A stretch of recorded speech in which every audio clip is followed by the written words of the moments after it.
Good evening, my darklings. Thank you so much for joining me tonight as we take a walk through the French quarters of New Orleans. Frights, scares, strange stories, and more. This is an episode you are not going to want to miss. Thank you for tuning in.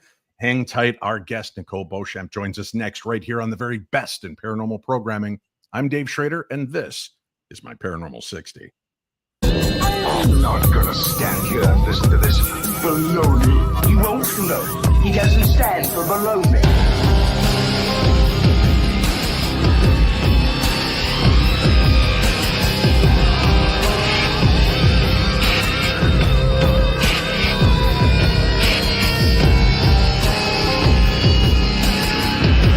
Sounds like a lot of supernatural baloney to me. Supernatural, perhaps. Baloney, perhaps not. Good evening. Thank you so much for joining us. Nicole Beauchamp, our guest. Haunted French Quarter hotels, the topic du jour. And this is really cool. I'm so glad to have you join us on the show tonight. Nicole, thank you for being here. Oh, thank you so much for having me. I greatly appreciate it. Listen, people are fascinated with New Orleans in general, but there's something, I don't know, is it fair to say mystical and mythical about the French Quarter itself specifically? There most definitely is. And, it is the oldest neighborhood. And just so many things have happened there. So many tragedies and crimes. And there are stories that just go back, really even farther than the start of our country. So it's no wonder that it's so active with spirits. Yeah, people forget just how important New Orleans and that area is to the structure of our company, or a country rather. Company also kind of fits at this point in our history, but it's really kind of fascinating that that area it was this huge trading port, right? And many different countries came in through New Orleans. I know there was a lot of famous sunken ships right off the port there in New Orleans. So you've got pirate stories, you've got treasure stories, you've got all of these different cultures coming in. And that's why I think it's interesting that in New Orleans, and especially in the French Quarter, you don't talk about just ghosts, right? You've got stories of witches. There are stories of vampires. There are stories of the Rougarou, the legendary werewolf-like character. So many different characters because so many cultures came together in that area. Do you believe that they, in fact, kind of brought this history with them? Meaning, of course, that they might have brought some of these beings, some of these creatures among them to walk the streets of New Orleans and the French Quarter.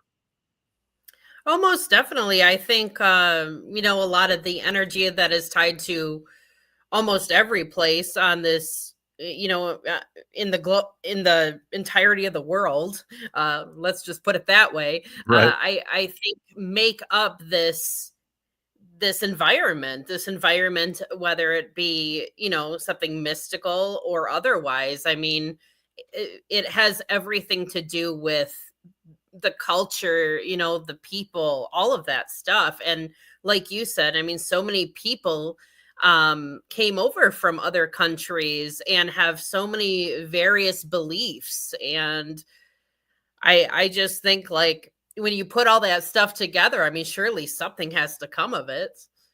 We think about the gold rush of the West Coast, right? And the expansion that took place there. But this place was bustling for many different reasons. And there was a lot of cutthroat going on. There was a lot of human trafficking in and around that area. People were being stolen and put on ships to work against their will. And it was really kind of another area that's just steeped in blood, legend, and lore. That is 100% correct. I actually cover that quite extensively in the book. But yeah, it was actually the hub in the South for human trafficking. Wow. And of every kind. It wasn't just African American or indigenous peoples. You had men, women, and children that were being shanghaied, I think is what they used to call it, right? When they thump you, drag you in, and you'd wake up on a ship somewhere and you're suddenly part of their crew for whatever the nefarious reasons might be. Oh yeah, there's so much of that going on in the book that it really could have been a whole nother volume. But yeah, there's definitely a lot of dark history for sure in New Orleans, but not only in New Orleans, especially I guess in the French Quarter because of all the things that we had mentioned. Well, let's kind of looking at New Orleans overall. There is a magic to it, right? I mean, you've got voodoo, you've got hoodoo, you've got many different cultures that came together. I think even versions of Santeria that coexisted with all these different religious beliefs, and then Christianity and all of this coming in. Was it like a boiler pot too, where people, even though a lot of it was past the witchcraft trials, was it still kind of people being alienated for their belief systems, maybe being killed and tortured? I think there may have been some of that, but I don't think maybe on the scale that we would see in a city maybe like we're in now. Mm-hmm. Like I'm in Bay City, Michigan right now, and even today, if you have a different belief system, you might get hate crimed. But Yeah, but right. in New Orleans, you know, there's a lot of acceptance there and love, and people tend to feel very comfortable being themselves. And so I think there maybe is a lot less of that there, and throughout time maybe there has been less of that there in some ways when it comes maybe to spiritualism and things like that. But uh yeah, I mean, it So when we start. there was no cries of witchcraft. There was no, alienation really because of all the different belief systems. I would have thought that would have just been a boilerplate of problems. I mean, I don't really recall too many stories of that specifically, but Hmm. definitely more along the lines of um like women or slaves, the going through the various different types of slaves that were utilized for different things. But yeah, I think collectively New Orleans tends to be a pretty I guess liberal, if you will, spot for spiritualism, and has kind of culturally been. All right. Well, let's start to talk about the kind of more the dark side, the Yeah. underbelly of this area, and why it's so haunted. What is one of the oldest stories and histories that you were able to uncover researching a book like this?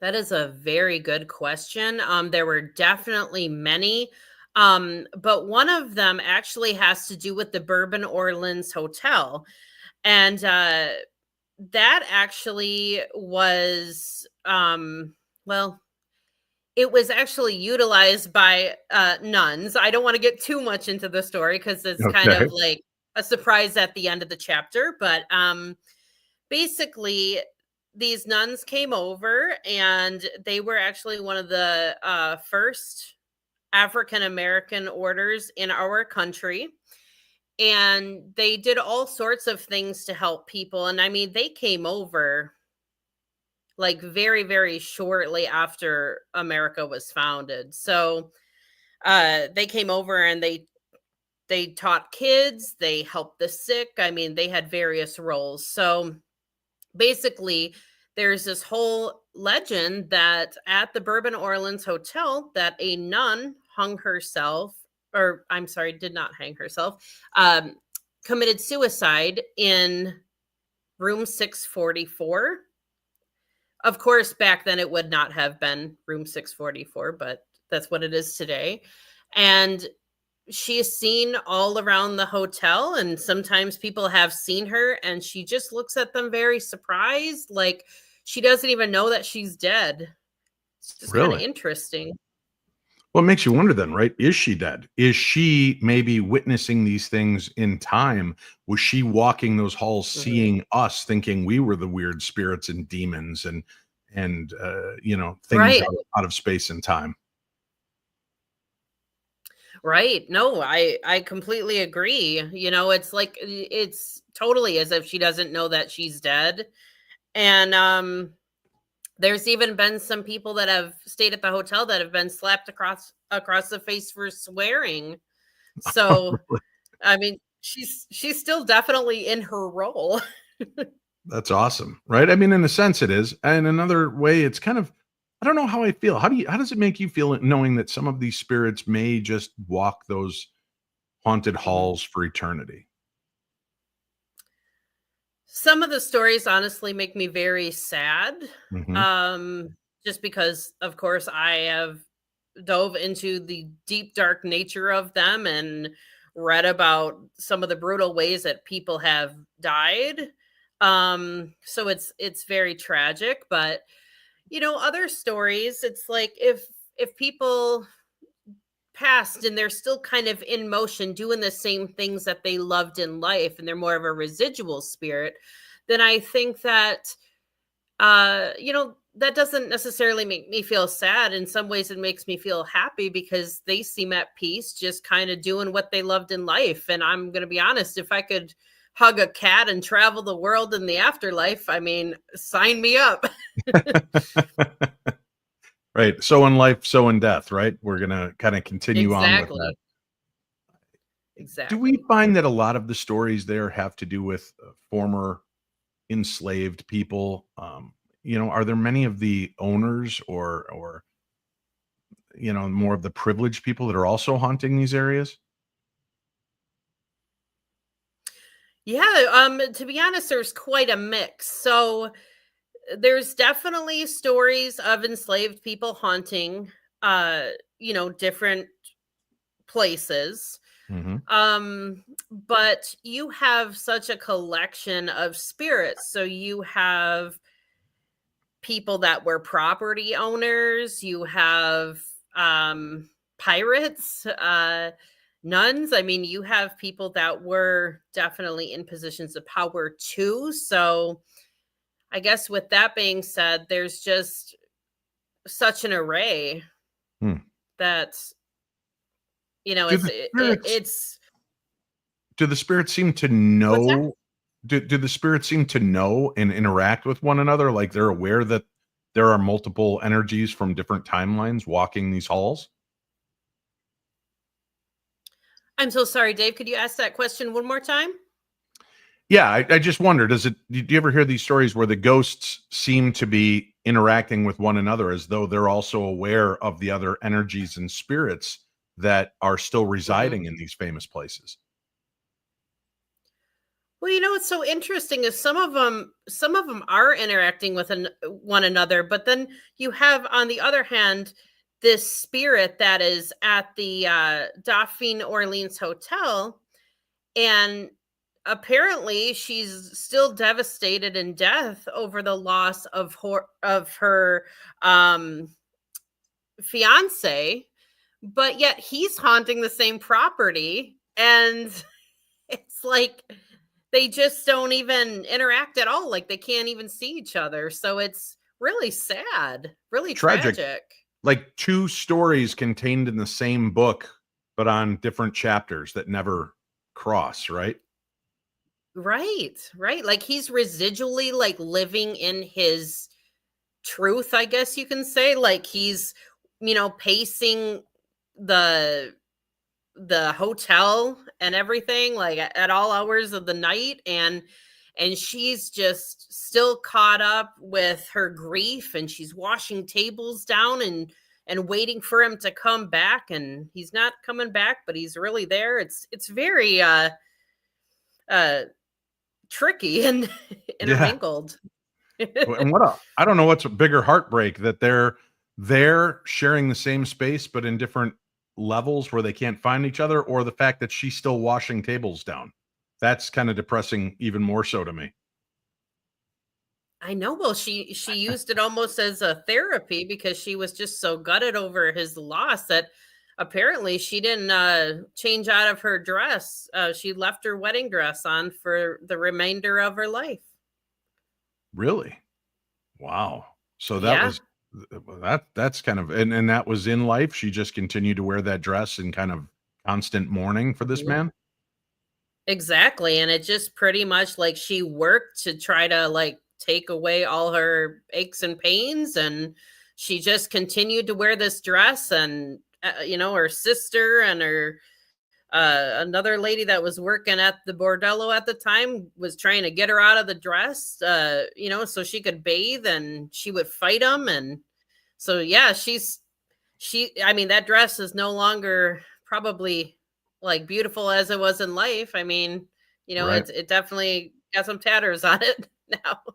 Carrying the scars of eternity, right? Lost in love. What about, you know, Exactly. with all of these hotels? I mean, is there really a place in the French Quarter that doesn't boast some kind of haunting? You know what? I'll be honest. There's a lot of rumors. There's a lot of hearsay, if you will. Mhm. However, when I was writing this book, I will admit it was hard initially because I'm like, everywhere in the French Quarter is haunted, right? Like, how am I going to pick 10? And I certainly knew with the amount of history, I wasn't going to be able to do more than 10, just because it would have been just impossible. But like, for example, I love Hotel Saint Marie, and I'm like, I really, really want to put Hotel Saint Marie in the book. So I was searching high and low for ghost stories. There was a legend that somebody had died there, I think in the 40s, but nothing to really back it up. I tried to research the address for the property and what it used to be and all that stuff, but just couldn't find really anything that was interesting enough or conclusive enough to put in the book. So Mhm. I just kind of avoided it. But yeah, there are some places that are very low activity or like no activity for sure. That's so strange because everybody I talk to in New Orleans seems to have a ghost story, right? Everybody, oh man, even I go to this one Creole restaurant, it's crazy haunted. All the employees talk about it. I go in this haunted bookstore. I go into a haunted Turkish bath. It just seems like every place has got its own twist and weird story. But is that tough as an author to kind of have to sift through the legends and find the reality behind these stories? Yes, it's this book was exceptionally difficult because some of these legends have been around for so long, and I don't want to dishonor, what makes New Orleans New Orleans. I mean, Right. what part of what makes this city so great is all of the legends and, the hearsay. But but truth be told, yeah, I mean, I came across a lot of information that contradicted a lot of the legends. I mean, timelines certainly didn't add up. And I think that I use this book as a way to kind of point out some of those discrepancies, but at the same time, like, still tell that legend, but then back up that legend with, you know, facts if any of it was true, and kind of let the reader decide for themselves, what really is the truth. Now, is the LaLaurie Mansion part of the French Quarter as well? It sure is. Yep, unfortunately it's not in the book, Right. just simply because it's not a haunted hotel that I know of. But the Lowry Mansion is definitely haunted. It's in the French Quarter. I can't even think what street it's on right now, but I've been by it a lot, and it is a beautiful building. But yes, horrific things have definitely happened Well, there. see, that's the strange part to me is I've heard from different people and historians. There are some set of the historians that say, no, there was a fire there. There were no enslaved people found in the basement, chained to the walls and victims of tragic experiments. And there's nothing to back it up. There's no newspaper articles. And there's others that go, oh my God, there certainly is. And it's so hard to tell. So, that one becomes, is it print the legend when the legend becomes more popular? Or has it kind of lost itself to the telephone game of time? Well, I don't think Madame Lalaurie was exactly like the best person in the world, and I find it really funny because obviously with these books, I do a lot of historic research, but I even came across an article one time about one of the guys that owned a slave exchange in New Orleans, and his obituary literally said that he wasn't a good person. But it didn't say it quite like that, but more like old English wording. Yeah. But I just find it funny He how was a blunt they pricketh. Is that what it said? yeah, you're right. It's just so funny, like how blunt they were back then, and they would just print that in the article. But yeah, I don't think she was exactly the greatest person that lived by far. But I don't know if she did every single one of those things to the people that she enslaved, but Sure. surely there's got to be some truth to it. Well, that's why I brought that up, knowing it wasn't a natural part of your book, and there's even legend now that I was hoping maybe you could shed some light on it, but it sounds like you're not even quite sure. I've heard that it has now been turned into a bed and breakfast kind of hotel for people to go to, and I wasn't sure if that was another fallacy that's kind of being spun out. Well, I think that guy from I can't even think of the name of the group. Some kind of ghost hunting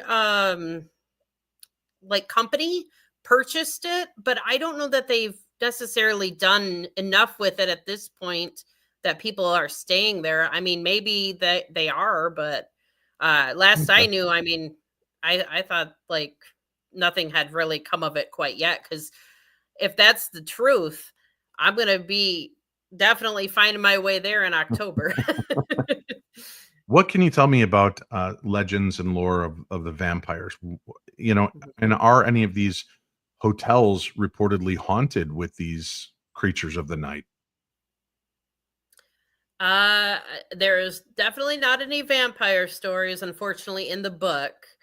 But from my understanding, the vampires in New Orleans are like this secret society. Mm-hmm. And if there's like all this talk that if you go to like certain cemeteries in the evening, like they're all meeting up there, and it's Nerds.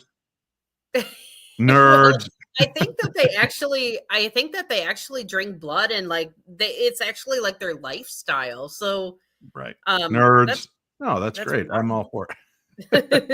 That's wild, but I mean, Yeah.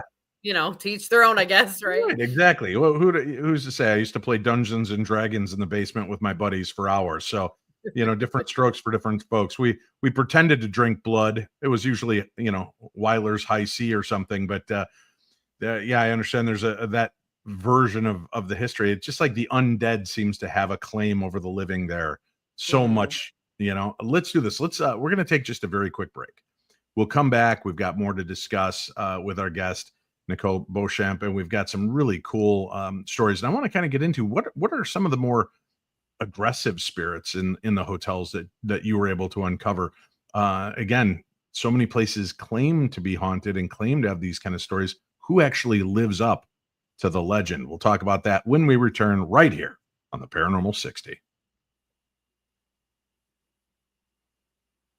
How are you, Darklings? This is Mark Lanou, innovator, musician, world traveler, and no stranger to the paranormal. Come take a journey with me through this place we call life by picking up my new book, Reality Was Once the Tapestry of the Dreamer. It is available at Barnes & Noble online and will soon be available through other vendors. Get your copy by following the link in this ad or by visiting my official website at markallenlanou.com. Hey, make sure you support our buddy, Mark Allen Lanou. He is one of our many followers in the chat room every week. You can find Mark there. He is an amazing musician who's supplied us music throughout the years. Now you get a chance to delve into his world and see the supernatural come alive. So make sure you pick up a copy of Mark Allen Lanou's book. Tonight, we've got Nicole Beauchamp. She has a brand new book that's coming out August 5th, Haunted French Quarter Hotels. And you can pre-order that book right now on Amazon. We're talking about some of the more famous stories. And I just want to know, when you're doing this, obviously you had to pare down, and there were places you wanted to find crazy active that you had to dismiss because it didn't live up to it.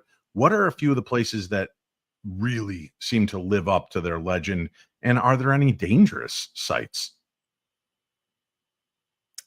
Yes, most definitely. So the Bourbon Orleans Hotel is loaded with paranormal activity. Um, Additionally, Hotel Villa Convento has a lot of activity that I was able to kind of back up with records, but there's a lot of mystery with that one. But yet, based on some of the records that we found, it does kind of seem to line up. So that place was really cool. And there are kind of, I guess you could say, more aggressive, or not really aggressive there, but creepy spirits, where you have a madam who has like blacked out eyes and she's an all black dress, and she tends to appear beside people that have like just got done having sex. Um so, Well, at least so she waits till they're done so that no performance anxiety during the middle of the right, work. like not a mood killer or anything, but Right. and then right across the street you have the haunted hotel, and the haunted hotel is rumored to be haunted by the Axeman. Now that's a legend. However, uh the current owners actually found a bloodied axe hidden in the attic when they were, not the owners, I'm sorry, the managers, when they were up in the attic, they uncovered this. And so they put it in a frame pretty much and hung it up in their lobby. But they think it's just odd because, why did they find this bloody axe hidden away under these floorboards? It's really good PR, Nicole. That's why. Right. And no, it definitely sounds like it. But yeah, I think it's pretty cool that they have the axe, and they found all this other stuff as well. So I cover that quite extensively in the book. Tell us a little Um bit about the Axeman for people. I mean, obviously, axe murders were, yeah. Lizzie Borden. You've got the Villisca Axe Murder House. You've got, the Phantom Trail, the in Ohio, the train, where so many people were found dismembered and murdered along the train tracks from somebody that they believe was taking a hatchet to them. What do we know about the New Orleans Axeman? Well, it was, they say it was about 2 years. And when I say they, I mean like the public says that there was like this killing spree for like 2 years, where this, what they assume to be a man, went around New Orleans and Gretna area and basically killed people with whatever sharp object he could find, primarily an axe. And this whole thing came about, that if you played jazz music, especially like nightly in your home, then he would not kill you. But he actually printed That's because something. jazz music is so bad. He's like, I'm not going in there. No, he wanted them to play it. So whenever they'd play the jazz, he wanted to I'm just hear, teasing. yeah. No, I get what you're saying. But he loved it. Like he was just a big fan.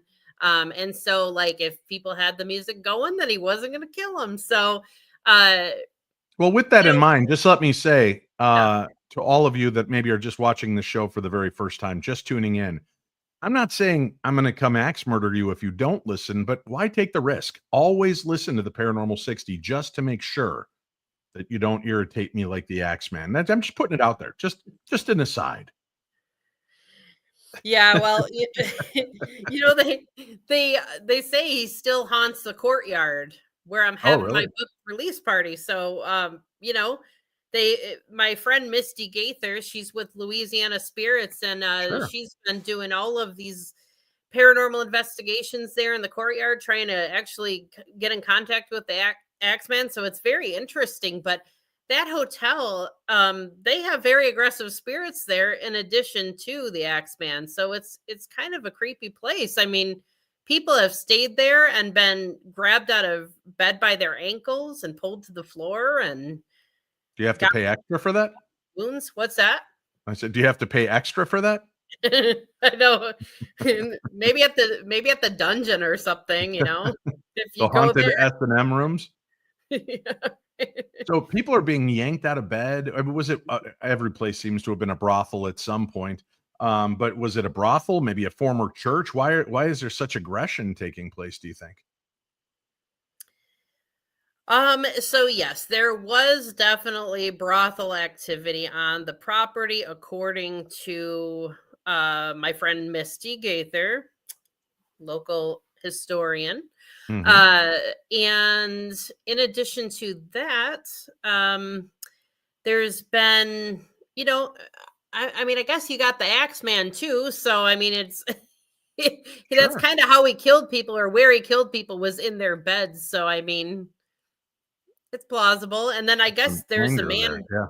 like an abusive father, also on the property. So Wow. uh, And he kind of people walks around. people love that though, don't they? Do they go there specifically because of the history and the stories? Or is it a surprise Mhm. to most of the people that stay there? Um, well, I think a lot of people go there specifically because it's called the Haunted Hotel and people want to have a paranormal encounter. Sure. That's certainly why I went there. First couple nights, I wasn't expecting anything to happen. And then, sure enough, something did. It sounded like somebody was in the bathroom. And then some kind of loud siren was going off, but nobody else heard it in the entire hotel except for me and the other person that was in the room with me. So that was unsettling. So when you say they sounded like they were in the bathroom just walking, knocking around, or like in the midst of Mhm. EVPing? No, sounded like they were like going through the stuff that we had in the bathroom, like the Oh, really? toiletries and stuff on the counter, and yeah, Yeah, it was that's unnerving. unsettling Yeah, for sure. how do you sleep in a room like that, Nicole, after you've heard this stuff taking place while you're right there? Well, I've pretty much lived in a haunted house or had some sort of attachment to me ever since I was a child, so I'm used to it, I guess you could say, but there are some things that are just hard nosed for me, and that would probably be my friend's paranormal museum in Lansing, Michigan. Oh, really? Okay. I had a big heavy china cabinet actually come at me, and I'm not even kidding. It was terrifying, which I'm And covering that story in the next one. when you say come at you, I mean, did it tip over towards you? Did it start walking across the room like it's in Beauty and Mhm. the Beast? What? Yeah, it kind of like it was like rocking toward me, but like violently. And Oh, there was no. there was all these people in there, and we had made contact in Russian with a spirit that's actually in the cabinet. There's like a doll in the cabinet that's like a Russian spirit, and we made contact with it. And then I put an REM pod right next to it. It started just going insane, and then the cabinet physically moved. And this happened with so many other people in the room. It scared the crap out of me. Now we actually have some audio from that night. Let's play it now. Be our guest, be our guest. Let me put my knife into your chest. Yeah, that sounds Right. terrifying. I don't think I want to be a part of that. You see a whole chest moving towards you. That's like straight out of the Twilight Zone. Well, have you ever seen Conjuring 2? Because it Yeah. was sort of like that, but not quite on that scale. But Holy cow. And that's in Michigan? yeah, Lansing, Michigan. Hmm. The Other Side Paranormal and Mortuary Science Museum. It's very haunted.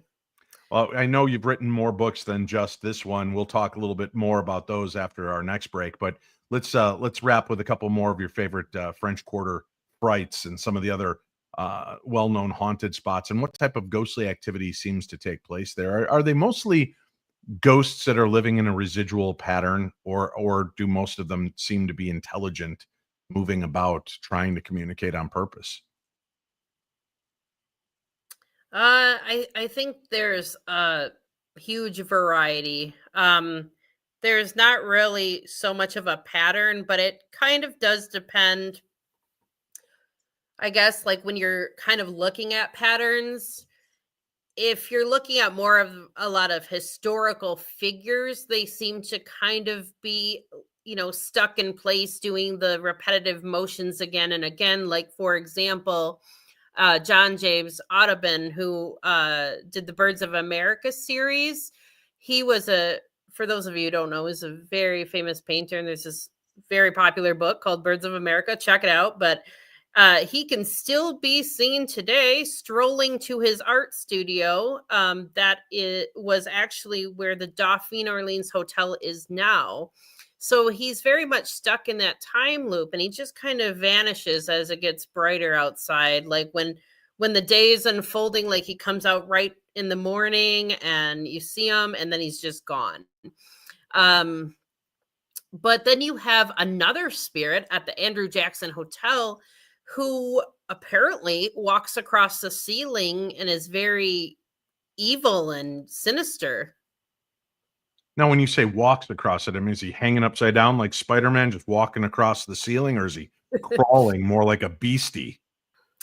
Well, it's more of a situation where people leave the room, they come back, and there are dirty footprints across the ceiling. Oh no, no, Yeah, no. it's quite unsettling stuff for sure. Oh, that's gross. Right. See, I mean, there's some levels, put me in a room with demons. Don't put me in a room with a dirty, barefooted ghost that's going to walk on my ceiling. That's just icky. That's icky. I got to draw the line somewhere, Nicole. All right. Now, I know we talked about a hotel where people are being pulled out of bed violently and things are happening in that sense. Have there been any rumors to spirits actually hurting or perhaps even being involved in the death of the living? I'm trying to think. Not that I guess can really think of. I mean, I guess the only situation I could maybe think of would be the story of Zach and Addie. They were a couple, Sure.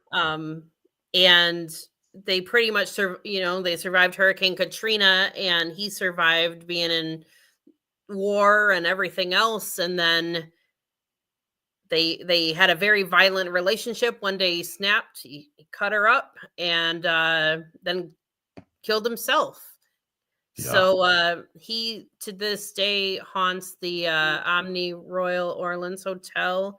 And then as far as her spirit, I think she possibly is still at the old voodoo shop, which is now Bloody Mary's Haunted Museum in the upper level there. But I mean, I don't really know of anybody that I can think of off the top of my head. Like, Do they killing think that he was themselves. influenced by the supernatural, or was it just a man that snapped because of PTSD? Well, that's the thing. I mean, I personally think it was PTSD, and I, with that story, try to just be so like careful because it's like there's people alive that knew them, and I want to respect, their parents and their friends. But a lot of people do question that because it, I mean, as well as I do, you've had paranormal things happen. I've had paranormal things happen. I mean, anything is possible, but uh, in my heart of hearts, I believe strongly that it was PTSD. All right.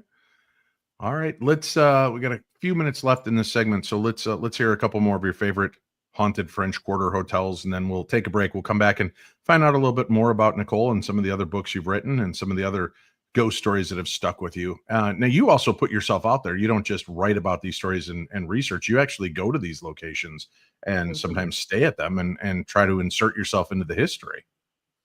Always. I always do because I feel that's the way to get the best story and get the best perspective when writing. Agreed. All right. So what are some of your other favorite stories from the book? Some of the more weird hauntings? Right. So there is a lot of flirtatious ghosts over at the May Bailey's bar that's in the Bourbon Orleans Hotel. I guess that's kind of one of my favorite stories, but also kind of unique. You have lady ghosts trying to seduce men. So Do tell. all kinds of things happen there where they've been touched intimately. They've had a lady stroking up their inner thigh. I mean, they've locked men in the bathroom probably to keep them there. Could you tell me which room that is? I'm just going to make a quick note. It's May Bailey's bar. It's actually called May Bailey's place, but yeah. So that's kind of I think a more unique thing, because you often hear about a lot of ghosts being scary, but you don't often hear about them being like super seductive. Horny Haunts. That's the next book for you, Nicole. Start working on Horny Haunts. Well, I got a lot of those stories because I used to do tours of our own red light district, so I could probably write that book. But then you have the same kind of spirits, I guess, over at the Hotel Villa Convento, the same kind of like flirty girls, because that was also a famous brothel, but more undercover. And then one of the stories that really creeps me out, but like not that much, like it's not that so much is necessarily happening, but I think that's why it's so eerie. But at the haunted hotel, there's a room and you look up and there's a lady just standing up in the window in like a bonnet and like her old timey attire.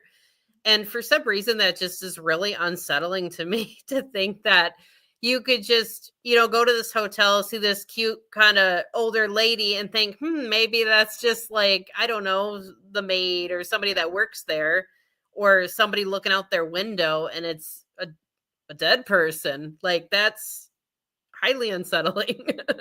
Oh, and there's a lot of the people do dress up in period clothing that run these places, right? I mean, how many times do we think we're seeing a ghost and it's really just Mabel who works in the kitchen? And how many times do we think we're just seeing Mabel or somebody that works in the kitchen and it really is a ghost? Mm-hmm. Oh, there's so much of that. Exactly.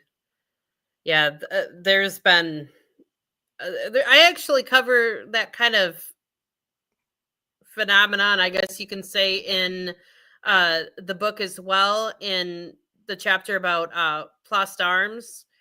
That's in Jackson Square, for those of you who don't know. But yeah, there's a lot of women seen across the hotel in period dress, and a lot of people just think that they're people, and then they're not. I love when you go there to visit, how as you're walking down their sidewalks and streets, there are buildings that are like, for sale, haunted, for sale, not haunted. They're like specifically listing, this place is not haunted. Come on in and buy it.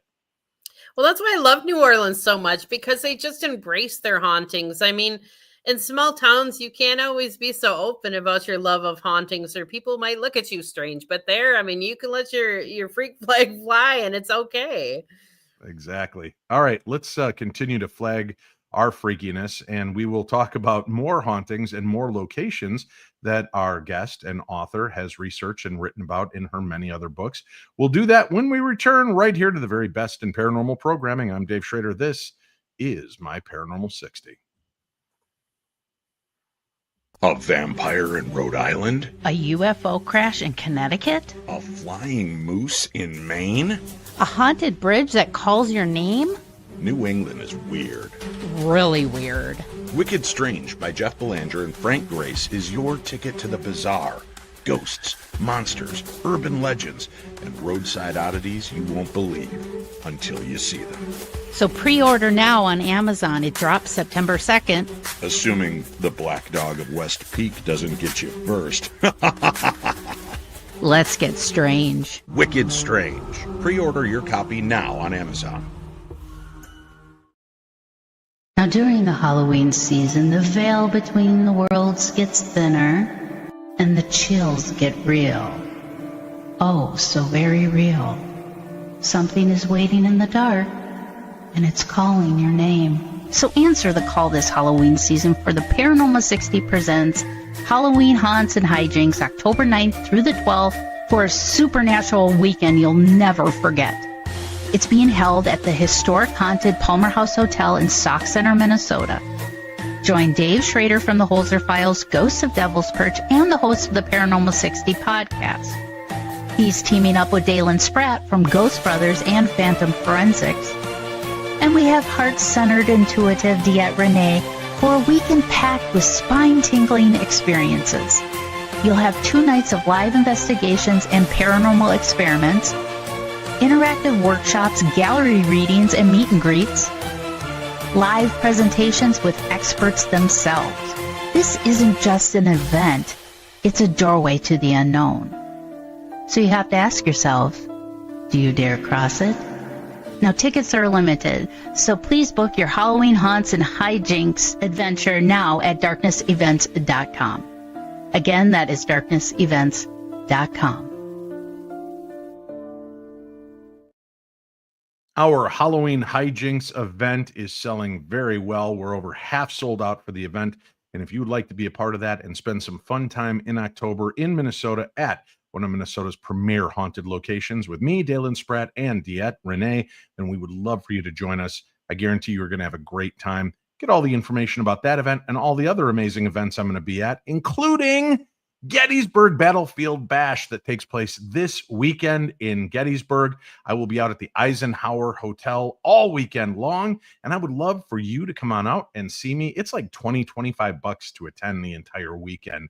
It is nothing, and it is such a blast. There's so many great speakers, so many amazing vendors, and John Zaffis and I are going to be part of the charity bartending run again. So you can come over and get your drinks from us as we help to raise money for charity. We'll be pitted against Batman. Yeah, that's right, Batman. You think we're going to beat him? Oh, I think we're going to beat him. How do I know? Because we beat him bad last year. But this year, John Zaffis and I are prepared to go back in, fist swinging and drink slinging, and we're going to have a great time together. So I hope you'll check it out. And again, for more information, just go to darknessevents.com, darknessevents.com, and see all of the amazing places I'm going to be this year. And again, come on out this weekend to the Eisenhower Hotel in Gettysburg, Pennsylvania.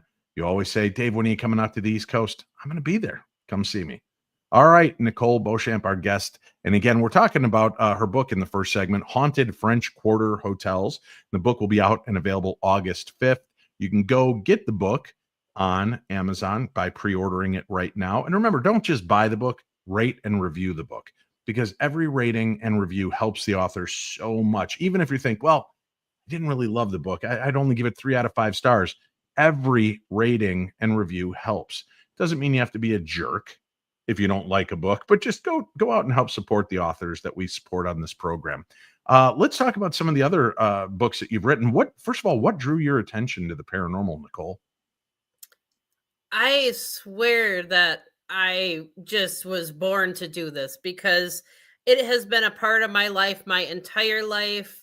I don't remember one day in my childhood I wasn't trying to talk to ghosts or, try to learn how to, do paranormal investigation or whatever it might be. Like I was just fully immersed in it from the get-go, and my parents were too. So it's just been, I guess, my lifelong passion.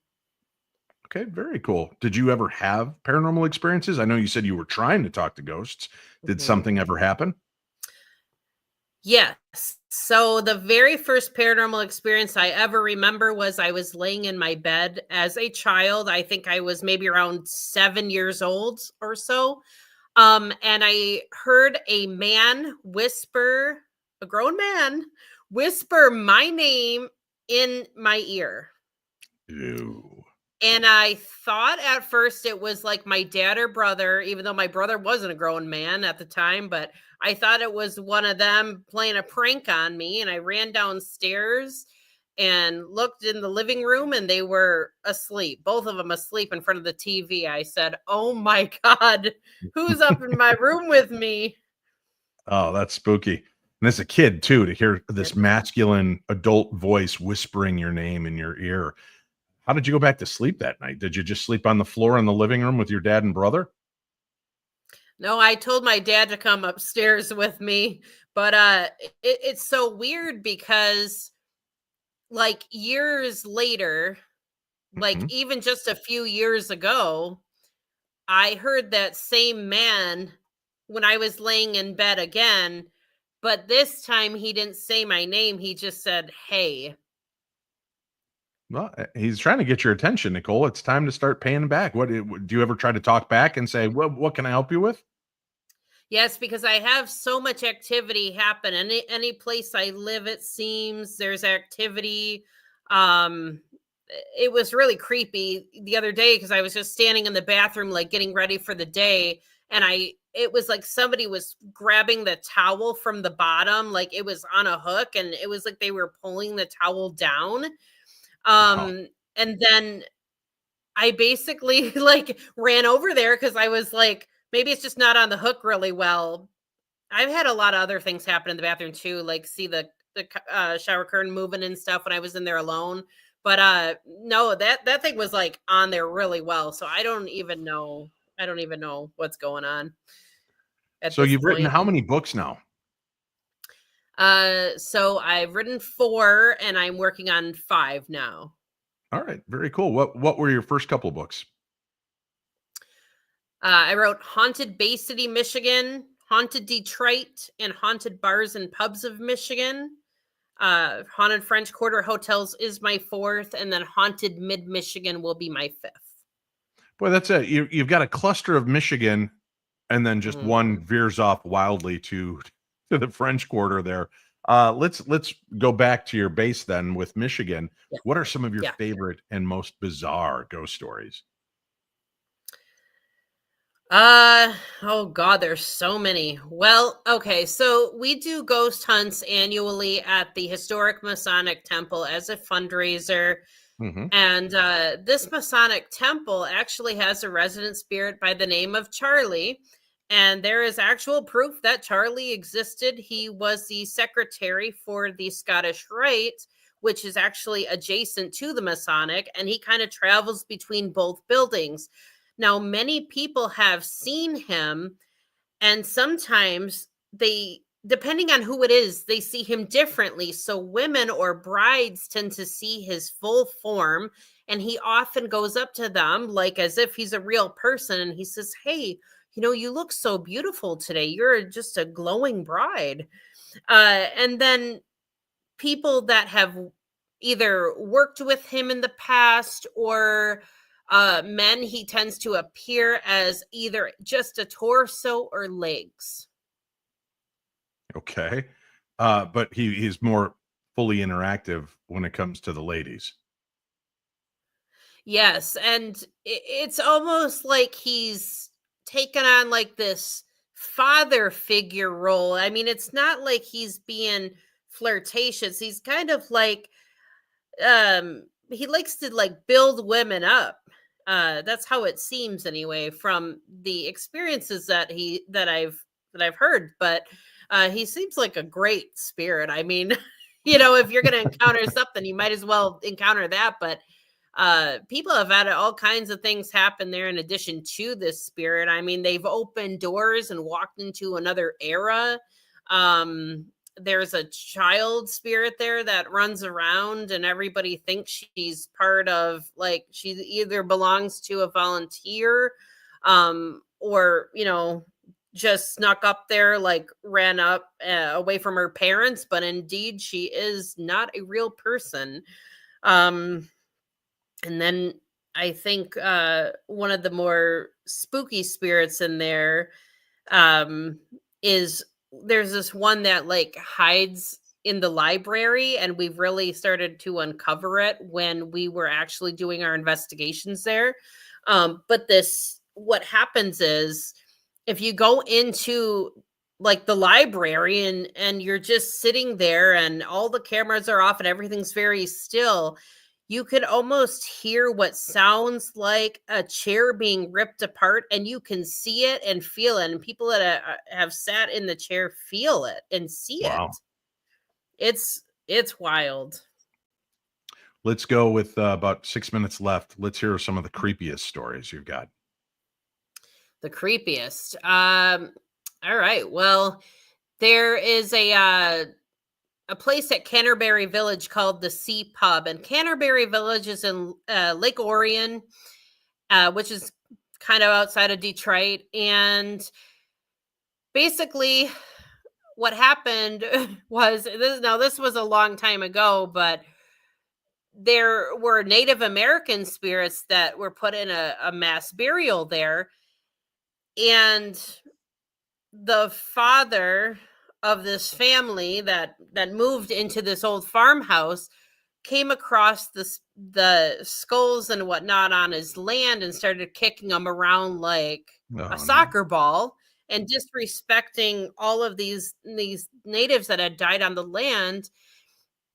And so I think it was like I don't know if he had passed at this time or if he just was like sleeping, but his son, I believe, went out to the barn and saw this Native American woman's like head roll off of her body.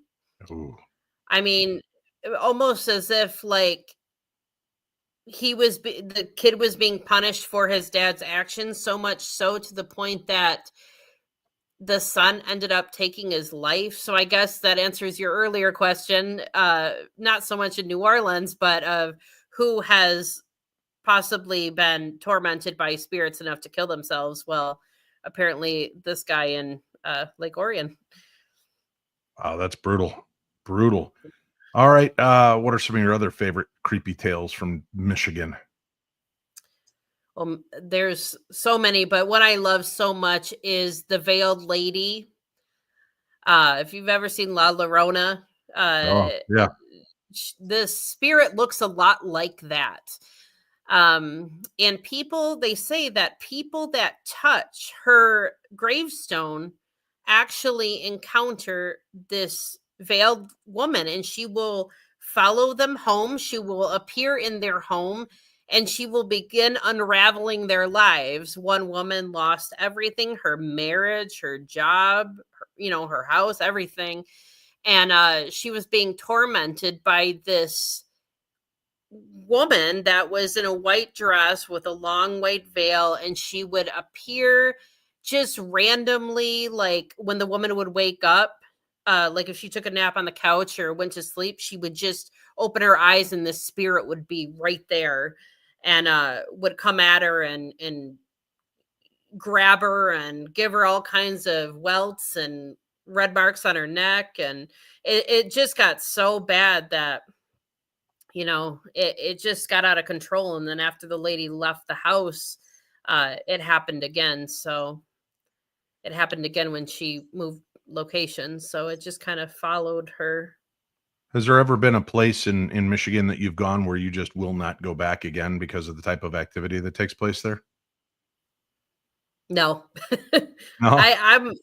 I've had very scary things happen, but I would go back to all the places because I'm all about having another experience. Like even though the cabinet coming at me was scary, like I want it to happen again. Yeah, that I'd like to watch safely behind you while it's happening to you. But that's very cool. Nicole, the new book out due on August 5th, Haunted French Quarter Hotels. And again, you'll find Nicole Beauchamp on Amazon.com. You can buy all 4 of her books, pre-order the Haunted French Quarter Hotels. And then again, like I said, make sure that you rate and review that. Thank you so much for being here tonight, Nicole. Oh, thank you so much for having me. I greatly appreciate it. My pleasure. It's always great to catch up and get a chance to hear about one of the most amazing and haunted locations on the planet. The French Quarter it's more than a place. It's a living, breathing entity shaped by history, by tragedy, and those who just refuse to leave. Now, as Nicole has shown us, sometimes the veil between the past and the present is as thin as a hotel bedsheet and just as easily pulled back. So whether you believe these stories or not, the next time you visit New Orleans, ask yourself, is that just a draft or something trying to crawl in beside you?